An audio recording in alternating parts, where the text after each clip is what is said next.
Me gustaría saber lo que usted quiere decir con darse cuenta, porque ha dicho con frecuencia que el darse cuenta es lo que en realidad está envuelto en su enseñanza. He tratado de comprenderlo escuchando sus pláticas, leyendo sus libros, pero parece que no avanzo mucho. Sé que ello no implica una práctica y comprendo por qué usted rechaza tan enfáticamente cualquier práctica, ejercicio, sistema, disciplina o rutina, no importa su naturaleza. Veo la importancia de esto porque de lo contrario la acción se convierte en algo mecánico y al final la mente se embota y se vuelve estúpida. Me gustaría, si me permite, que exploremos juntos y hasta su final lo que significa el darse cuenta. Usted parece darle un significado especial y más profundo a esta palabra awareness. Y sin embargo, me parece que no nos damos cuenta de lo que está pasando todo el tiempo. Sé cuando estoy airado, cuando estoy pesadumbrado y cuando estoy alegre. Me gustaría saber si en realidad nos damos cuenta de la ira, de la tristeza y de la felicidad. ¿O es que nos damos cuenta de estas cosas solo después de haber pasado? Vamos a comenzar como si no supiéramos nada en absoluto de ello y empecemos en cero. No hagamos afirmaciones, sean dogmáticas o sutiles, sino exploremos este asunto. Y si lo penetramos con suficiente profundidad, nos elevará a un estado extraordinario que la mente probablemente nunca ha alcanzado o una dimensión de la cual no estamos ni superficialmente conscientes. Comencemos desde lo superficial y trabajemos desde ahí. Vemos con nuestros ojos, percibimos con nuestros sentidos las cosas que nos rodean. El color de la flor, el colibrí libando la flor, la luz de este sol californiano, los miles de sonidos de diferentes cualidades y sutilezas, la profundidad y la altitud, la sombra del árbol, el árbol mismo. Igualmente sentimos nuestros cuerpos, los cuales son instrumentos de todas estas diferentes clases de percepciones superficiales.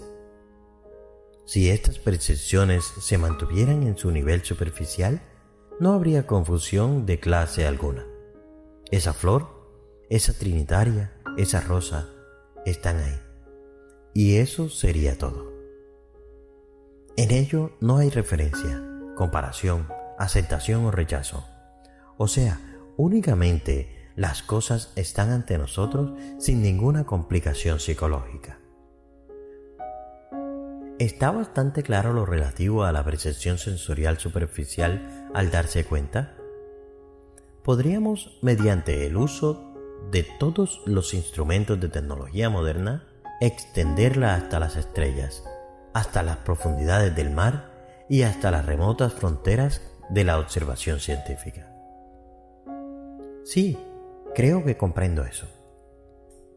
Entonces usted ve que la rosa y todo el universo y toda la gente en él, su propia esposa, si tiene una, las estrellas, los mares, las montañas, los microbios, los átomos, los neutrones, esta habitación, la puerta, están realmente ahí.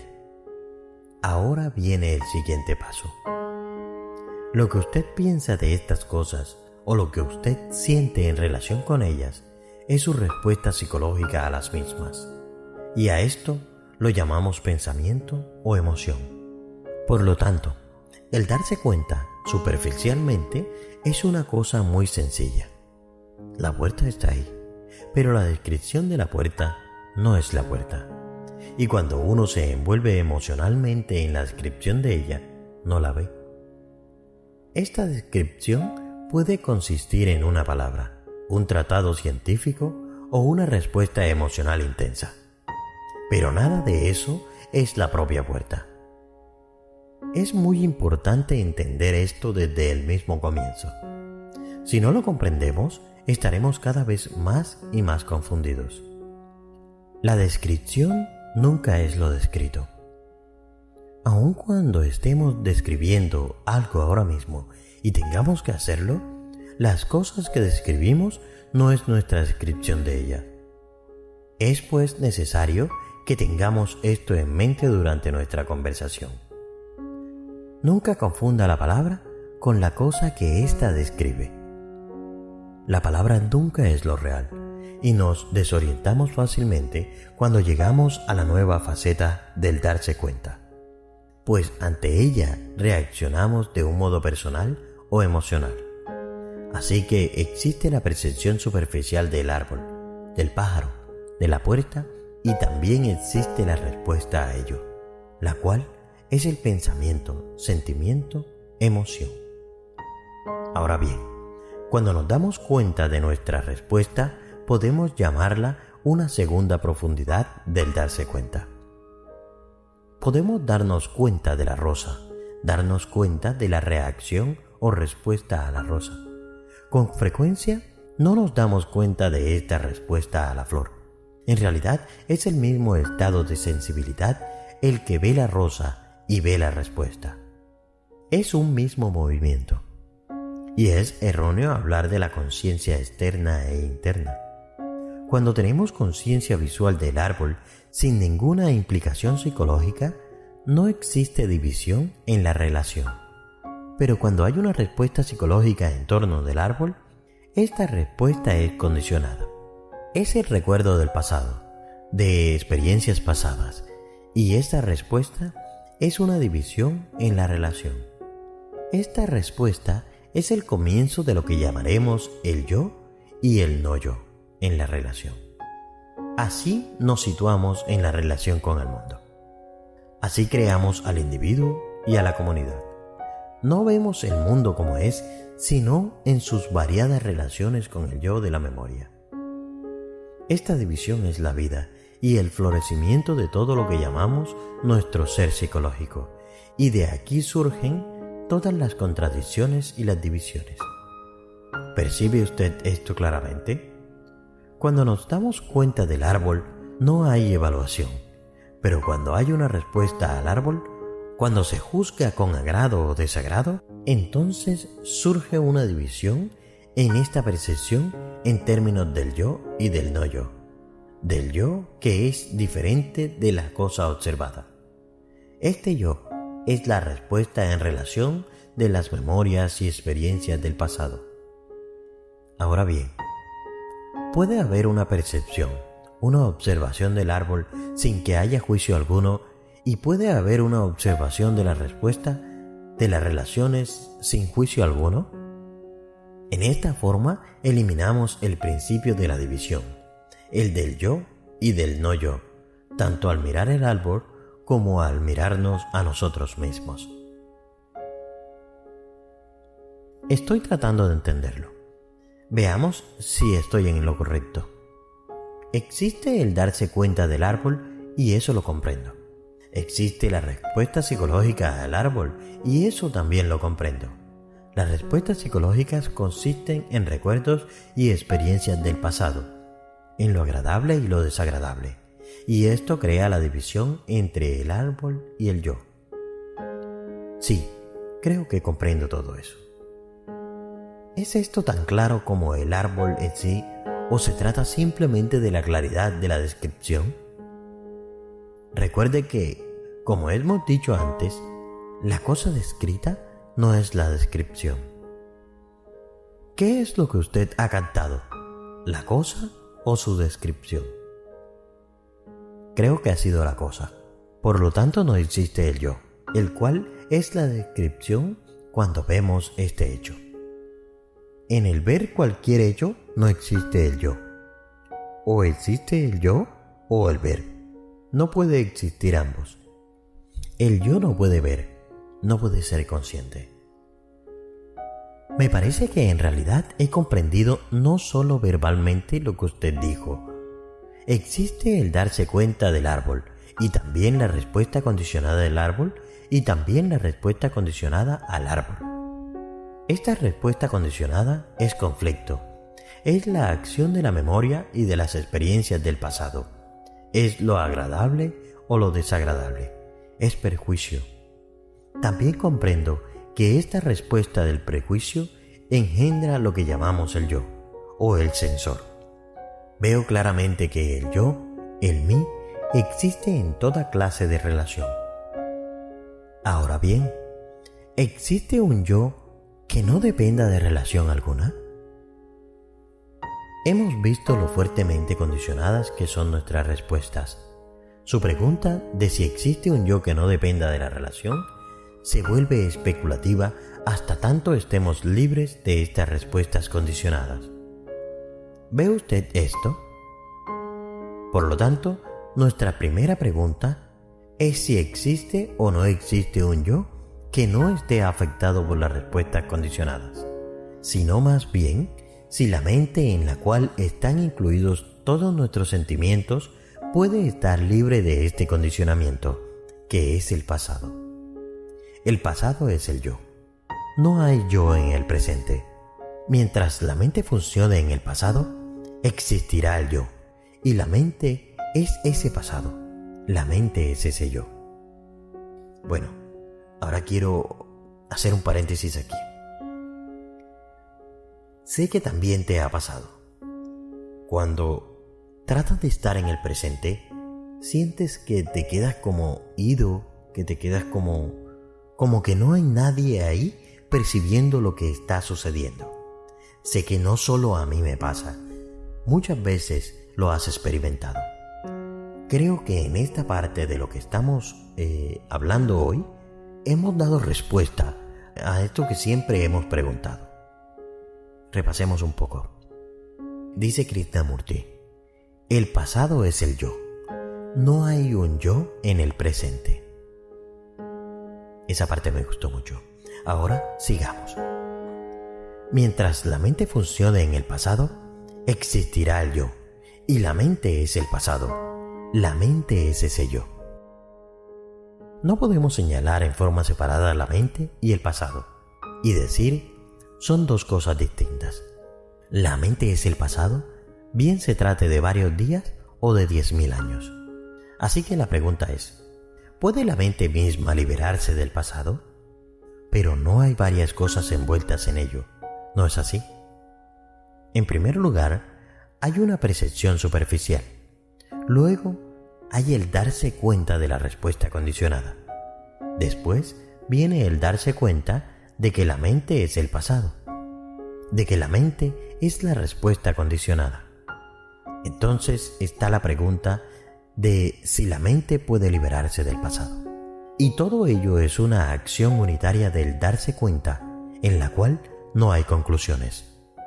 Cuando decimos que la mente es el pasado, la realización de ello no es una conclusión verbal, sino la percepción real del hecho. Los franceses usan la palabra constatación para expresar esa percepción de un hecho. Cuando preguntamos si la mente puede estar libre del pasado, es el yo, el sensor, que es el propio pasado, el que hace la pregunta. ¿Puede la mente liberarse del pasado? ¿Quién hace la pregunta? ¿Es la entidad que es el resultado de muchísimos conflictos, recuerdos y experiencias? ¿O surge la pregunta por sí misma como el resultado de la percepción del hecho? Si es el observador el que interroga, entonces está tratando de evadir el hecho de que es él mismo.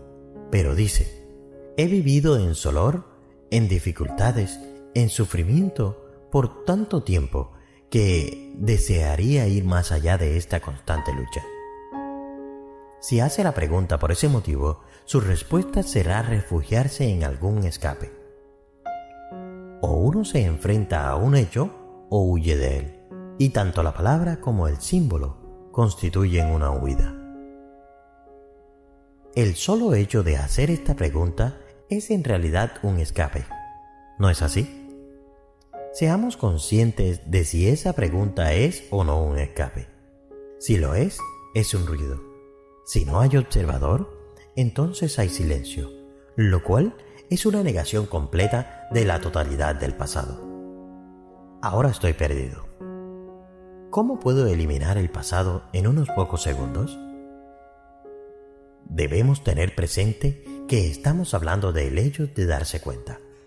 Ahí está el árbol y la respuesta condicionada al árbol, que es el yo en relación. El yo que es el mismo centro del conflicto. ¿Es este yo el que hace la pregunta? ¿Este yo que, según hemos dicho antes, es la estructura misma del pasado? Si la pregunta no es formulada desde la estructura del pasado o por el yo, entonces no existe estructura alguna del pasado. Cuando es la estructura la que hace la pregunta, está funcionando con relación al hecho de lo que es ella en sí misma. Tiene miedo de sí misma y actúa para escapar de sí misma. Cuando no es la estructura la que forma la pregunta, no actúa en relación consigo misma. Recapitulando, ahí está el árbol, ahí está la palabra que es la respuesta al árbol, que es el sensor o el yo que viene del pasado. Y entonces surge la pregunta: ¿puedo escapar de todo este torbellino y agonía? Si es el yo el que pregunta, está perpetuándose a sí mismo. Ahora bien, como se da cuenta de eso, no formula pregunta. Al darse cuenta de ello y de todas sus implicaciones, la pregunta no puede ser formulada. Y no la formula porque ve la trampa. ¿Ve usted entonces que toda esta percepción es superficial? Es la misma percepción que ve el árbol.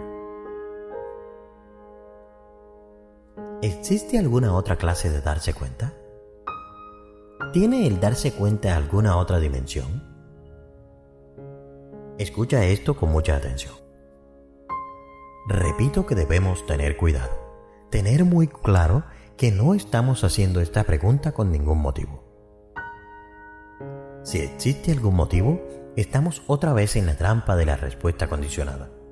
Cuando el observador está totalmente silencioso, sin que lo hayamos forzado a estar en silencio, surge seguramente una calidad distinta del darse cuenta.